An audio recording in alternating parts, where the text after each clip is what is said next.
آج 170 ارب روپے کا منی بجٹ بم، عوام ہو گئے بے دم۔ آئی ایم ایف کی شرائط نے رمضان سے پہلے ہی عوام کو روزے رکھنے پر مجبور کر دیا ہے۔ پاکستان کے اندر سہولیات تو ملتی نہیں ہیں، صرف ٹیکس ہی لیا جاتا ہے۔ نور عالم خان صاحب نے آج پارلیمنٹ کے فلور پر دھواں دھار تقریر کی ہے، اس کے اوپر ہم بات کریں گے پاکستان کی سیاست اور منی بجٹ کے حوالے سے، مگر اس کے ساتھ ساتھ گورنر پنجاب اور الیکشن کمیشن کنفیوز۔ الیکشن سے متعلق لاہور ہائی کورٹ کا فیصلہ تشریح طلب اگر کہا گیا تو اس کی وجہ کیا ہے، اس کے اوپر بات ہوگی، اور سی ڈی اے کی مشکوک نیلامیوں کے حوالے سے ایک تفصیلی فالو اپ آج پروگرام میں آپ لوگوں کے ساتھ ہم شیئر کریں گے۔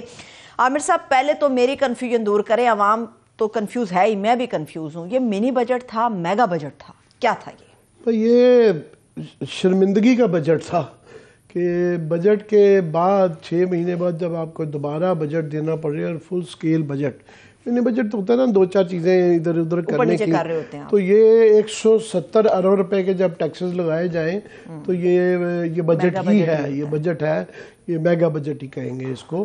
اور واقعی یہ جو میں کہہ رہا ہوں کہ شرمندگی کا مقام ہے، اور اس پہ مگر اسحاق ڈار کے چہرے پہ وہ شرمندگی نہیں نظر آئی، کیونکہ لارجلی اس کے اندر کافی چیزیں ہیں جس کے بالکل ذمہ داری جو ہے نا اسحاق ڈار صاحب پہ ہے کہ 2-3 چیزیں ان کے آنے کے بعد مفتاح کے بھی کچھ خرابیاں تھیں کہ گورنمنٹ ہی پہلی بات تو نہیں لینی چاہیے تھی۔ اگر یہ جو آپ کہتے ہیں کہ ان کے پچھلی ساری ان کا جو آج بیانیہ تھا کہ جی ہمارا قصور نہیں ہے، وہ پچھلی گورنمنٹ کی وجہ سے ہے، مریم بی بی کے سن لے پچھلی گورنمنٹ کی وجہ سے، شہباز جی پچھلی گورنمنٹ ہے، بھائی کس نے کہا تھا کہ یہ گورنمنٹ لو؟ کیوں لی تھی گورنمنٹ؟ ریاست کی محبت میں، ریاست کی یہ محبت میں نہیں، ایک محبت میں لی تھی، وہ کیسز ختم کروانے کی۔ وہ ختم تو ہو گئے ہیں مگر ابھی وہ عدالت کی تلوار لٹک رہی ہے، جس دن وہ چل گئی، اگر ان کے خلاف چل گئی نا، اگر سب جوڈس معاملہ ہے، ہم اس لیے نہیں کہہ سکتے کہ کدھر وہ تلوار چلے گی، اور ان کے خلاف چل بڑی جو کہ شواہد بہت زیادہ ہیں کیونکہ ڈائریکٹلی بینیفیشری ہیں، تو یہ پھر روئیں گے کہ یہ اس سے ووٹر سے بھی گئے اور جو ہے نا ساسوں سے بھی گئے، تو ساسے بچاتے بچاتے جو ہے نا انہوں نے اپنا، ورنہ آپ کو یاد ہوگا کوئی 8 مہینے پہلے عمران خان صاحب کے کوئی اتنے اچھے حالات نہیں، ان سے بھی لوگ نالاں تھے وہ بالکل۔ حالانکہ یہ یاد رہے کہ جو اکنامک سروے لاسٹ آیا تھا جون سے پہلے، اس کے اندر، اور وہ یہ کہتے رہے کہ ہمیں 3-4 سال یہ لگیں گے، گریجولی ہم ٹھیک کر لیں گے، تو اس کے اندر 6% گروتھ لے لی تھی، جو ان کا کرنٹ اکاؤنٹ ڈیفیسٹ ٹھیک ہو گیا تھا، کافی ایک دفعہ درمیان میں سرپلس میں بھی گیا، تو یہ کافی سارے معاملات انہوں نے اقتصادی ٹھیک کری۔ ایکسپورٹس جو تھیں وہ 30 بلین کے قریب چلی گئی، اوورال اکانومی بہتری کی طرف گامزن تھی، تو یہ باقی یہ جھوٹ بولتے ہیں۔ اس کے بعد اصل جو خرابی شروع ہوئی 2-3 چیزوں سے ہوئی۔ اسحاق ڈار صاحب کے سب سے بڑے جو کہ نالائکی نہیں میں کہوں گا، جرم، کیونکہ پورے ملک کو اب یہ کرنا پڑ رہا ہے نا۔ آپ دیکھیں کہ رمضان کا مہینہ آنے کو ہے، سر پہ کھڑا ہوا ہے، اور رمضان کے مہینے میں جب یہ تمام اشیاء بھی پڑھتے ہیں، بتاتے ہیں کیا کیا چیزیں کے اوپر ٹیکسز لگا کے مہنگائی کروائی ہوئی ہے۔ مہنگائی کیوں ہوئی؟ 2 سب سے بڑی وجوہات اس کے لیے ڈائریکٹلی اسحاق ڈار صاحب ذمہ دار ہیں۔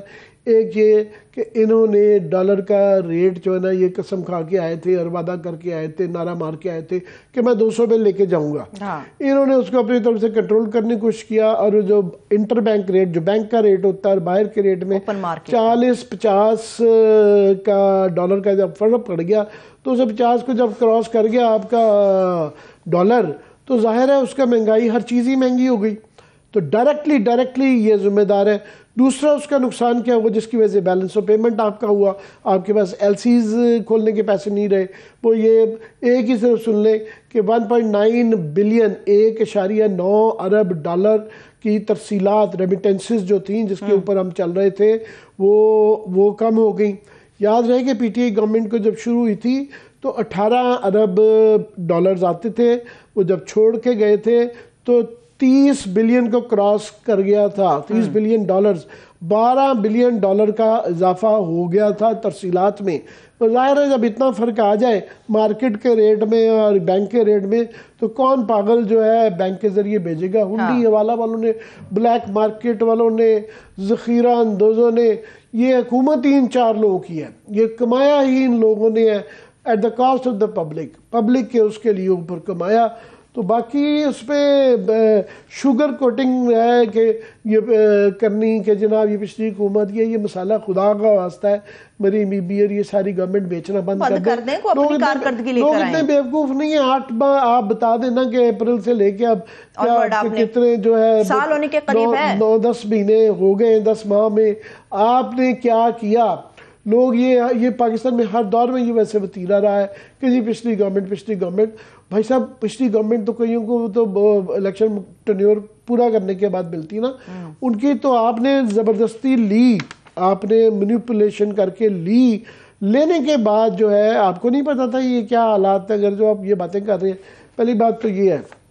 دوسرا یہ ہے کہ ابھی جو سب سے خطرناک چیز وہ یہ ہے کہ یہ لوگوں کا تاثر یہ دیا جا رہا ہے کہ یہ کیونکہ ظاہر ہے جو مہنگائی کی گئی ہے تو وہ آئی ایم ایف کے بعد اس سے کیا, پر عام تاثر یہ دیا جا رہا ہے کہ آئی ایم ایف کا جو ہی یہ پیکج یہ سارے معاملات ٹھیک کرنے کے بعد اپروو ہو جائے گا تو مسائل کا حل ہو جائے گا.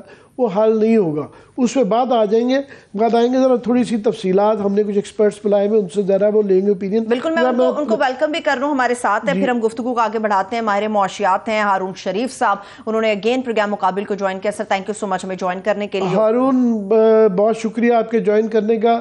آپ آئی ایم شیور آپ نے یہ سارے بجٹ کی تفصیلات سن لی ہیں, ہمارے ناظرین نے بھی سن لی ہوں گی, پر پھر بھی ہمیں تھوڑی سی ریپیٹ کرنا پڑتی ہیں اس کی, تو پلیز بیئر ود اس. یہ 2 چیزیں جو میجر ہیں کہ جی وہ 170 بلین کے تو ٹیکسز کر دیے, اس کے بعد جناب یہ وزیر خزانہ جو ہے نا موجودہ حکومت کی معاشی کارکردگی پہ کوئی غور نہیں کیا انہوں نے اپنا نہیں بتایا کہ کیا ہے. سارا پیچھے ہی رکھا, ماضی تو ہے یہ. باقی بلکہ آپ شروع کر دیں, اس لیے کہ اگلا جو میں دیکھ رہا ہوں ہیڈ لائن بنائی ہوئی ہے وہ کہ جی یہ میک اپ کا سامان بھی مہنگا ہو گیا. یہ عوام کی جیبوں پہ. اور عامر صاحب ہمارے تو خوبصورتیوں پہ ڈاکہ ڈال دیا اس گورنمنٹ نے, اور اس کے ساتھ ساتھ میں کہوں گی اچھے وقتوں پہ ہم بھی شادی شدہ ہو گئے جو کنوارے ہیں, اب وہ بیچارے پھنس گئے ہیں. شادی کر کے پہلے شادی کا لڈو کھا لیتے تو بہتر تھا, اب ٹیکسوں کی بھرمار سے کنوارے جو ہیں وہ بھی متاثر ہوں گے. شادی ہالز کے اوپر بھی 10% ٹیکس لگا دیا.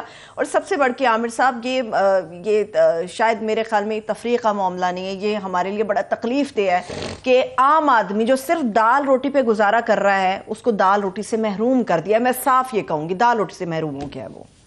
جی بالکل. یہ ہارون سے کے پاس چلتے ہیں. ہارون یہ جو تاثر دیا جا رہا ہے کہ یہ تمام شرائط تقریباً جو قبول کر لی گئی ہیں آئی ایم ایف کی, تو یہ امپریشن کریٹ کرنا کہ اس کے بعد پھر ایک دودھ اور شہد کی نہریں بہنے لگ پڑیں گی تو بالکل ہو جائے گا.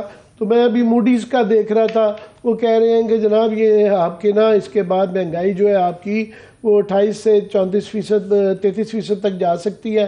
اور میں حفیظ پاشا صاحب کو سن رہا تھا, وہ 34% کا فگر دے رہے تھے. تو یہ جو کہا جا رہا ہے کہ جی بس یوں ہی یہ کی اور یوں ہی مسائل حل ہو جائیں گے.